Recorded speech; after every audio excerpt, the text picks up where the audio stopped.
Kuinka käsitellä palkkatoivomusta työnhakuprosessin yhteydessä?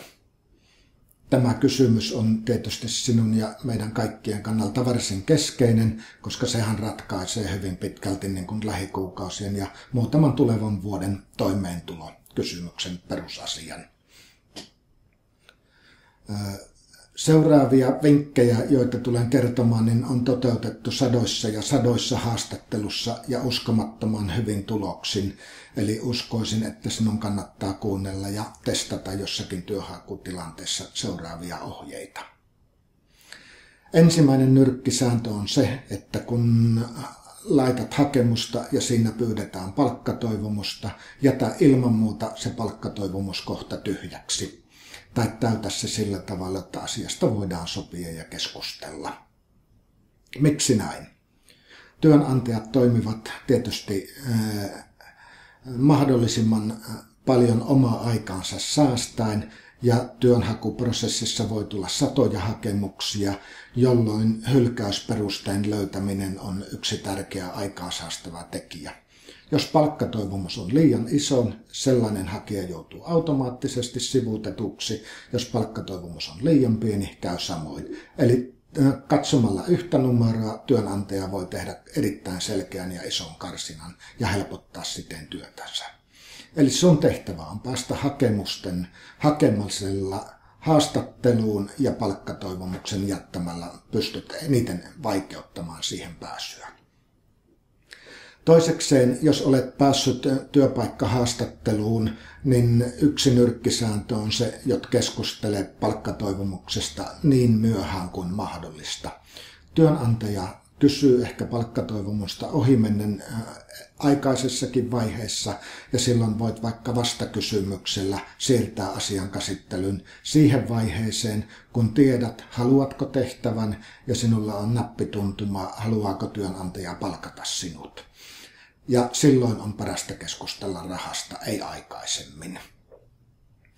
No, kun palkkatoivomus otetaan esille, niin tasarahatoivomus tai jonkin vaihteluvälin asettaminen palkkatoivomukseen ovat huonoimmat ja tyypillisimmät vastaukset, mitä työhönottohaastattelussa yleensä käydään läpi. Miksi ne on surkeita? Miksi 2500 € on paljon huonompi palkkatoivomus kuin 2480 €? Siksi, että 2500 € kertoo sen, ettet sinä tiedä omaa markkina-arvoasi. 2480 on summa, joka kuulostaa siltä, että sinä tiedät täsmälleen, minkä arvoinen olet työmarkkinoilla. Ja 2500 € palkkatoivomuksessa on työnantajan kannalta heti 500 € tinkimisvaraa. Samoin jos esität sen liukuman, niin työnantaja ei kehtaa antaa sitä alintarajaa, mutta antaa muutaman kympin enemmän kuin se sinun alinrajasi on. Eli jos olet pyytänyt palkkaa 2200–2600 välillä, niin et pääse lähellekään 2600 €, vaikka se sinun toiveesi olisikin. Kun palkasta keskustellaan ja sulla ei ole hajuakaan siitä, mitä työnantaja on valmis maksamaan, niin sitä voi aina udella viksulla kysymyksellä. Ja se kysymys voi olla esimerkiksi sen tyyppinen, että tämähän on uusi tehtävä ja mulla on tietysti oma näkemys palkasta, mutta olisi hyvä kuulla, minkä tyyppistä palkkahaarukkaa te olette budjetoinut tämän tehtävän osalta.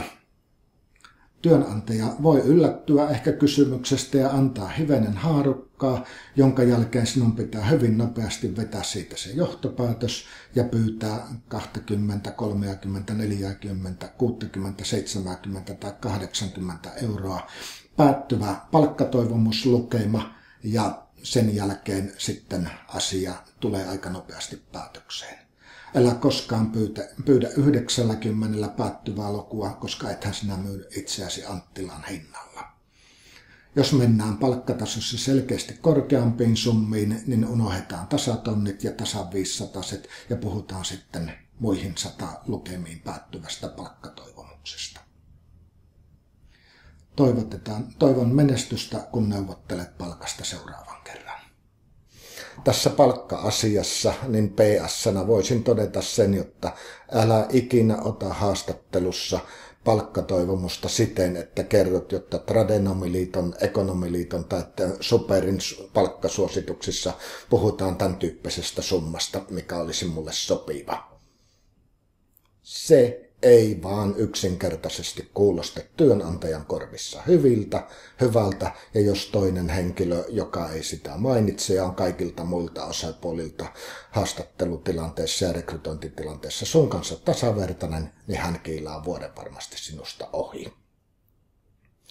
Sitten kun olet päässyt työhön ja olet pärjännyt siinä hyvin ja tuntuu siltä, että olet palkkakuopassa, niin sen jälkeen voit tietysti työnantajan kanssa ottaa puheeksi liittojen suosituspalkat ja katsoa, miten paljon saat niiden avulla kuoppaasi paikattua.